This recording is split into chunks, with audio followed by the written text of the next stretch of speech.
नमस्कार साथियों, जैसे हम ताज़ा गोबर का उपयोग खेती में किस तरह से कर सकते हैं, तो हम श्री राम शांता जैविक कृषि अनुसंधान प्रशिक्षण केंद्र कोटा के प्रांगण से हैं। तो आज हम ताज़ा गोबर का किस तरह से उपयोग कर सकते हैं और किस तरह से हम खेती में उसका काम ले सकते हैं, तो उसके बारे में जानेंगे। अभी हम क्या कर रहे हैं, ताज़ा गोबर को लिया है और ताज़ा गोबर का रस निकाल रहे हैं। पहले तो हमने गोबर लिया है, गोबर हम गौशाला से लेके आए हैं। लेके आने के बाद में जैसे हमने 20 किलो गोबर लिया है तो उसके अंदर 20 लीटर पानी मिला दिया है। पानी मिलाने के बाद में गोबर को और पानी को दोनों को बड़े अच्छी तरह से मिक्स कर लिया है। अब मिक्स करने के बाद में जैसे हम जाली, नेट वाली जाली से या फिर कोई सूती कपड़े से उस गोबर के जो रस का घोल बनाया है उस रस को हम इस तरीके से छानेंगे जैसे ये छान रहे हैं, और उसका पूरा रस इस बाल्टी के अंदर निकाल लेंगे।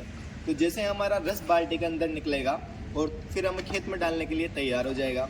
तो जैसे हम कोई स्प्रे करेंगे, जैसे इंसेक्ट के ऊपर हम स्प्रे कर रहे हैं तो इसका उपयोग ले सकते हैं। अगर हम कोई ड्रेंचिंग का घोल डाल रहे हैं, जैसे हम सब्जियों में, टमाटर की फसल में, मिर्ची की फसल में, इनमें कोई घोल डाल रहे हैं तो इसको मिला सकते हैं। अब मिला कैसे सकते हैं, जैसे 20 किलो गोबर का हमने रस निकाला है तो हम 200 लीटर पानी के अंदर ऐड करके उस घोल को हम पौधों के अंदर दे सकते हैं। पहला काम तो ये है। फिर अगर हम जैसे फसल के अंदर डालेंगे तो फसल के अंदर हम डायरेक्ट ताज़ा गोबर लेंगे 30 किलो, और 1 बीघे के अनुसार जैसे 1620 मीटर स्क्वायर का हमारा बीघा होता है, तो उसके अंदर हम छोटे छोटे लड्डू बना के खेत के अंदर फेंक सकते हैं। या फिर हम जैसे 30 किलो गोबर लेंगे और 30 किलो गोबर को पानी में बढ़िया घोल के खेत के अंदर छिड़काव कर सकते हैं। या फिर इस तरह से हम रस निकाल के खेत के अंदर डाल सकते हैं। तो हम ताज़ा गोबर का घोल का इस तरह से उपयोग कर सकते हैं। अब ये क्या करेगा, एक तो हमारी फसलों, इसके अंदर जो सूक्ष्म जीवाणु रहते हैं वो हमारी फसलों के अंदर जाएंगे, तो वैसे ही सूक्ष्म जीवाणु फसलों के अंदर काम करेंगे और हमारी फसलों की गतिविधियों को बढ़ा देंगे। जैसे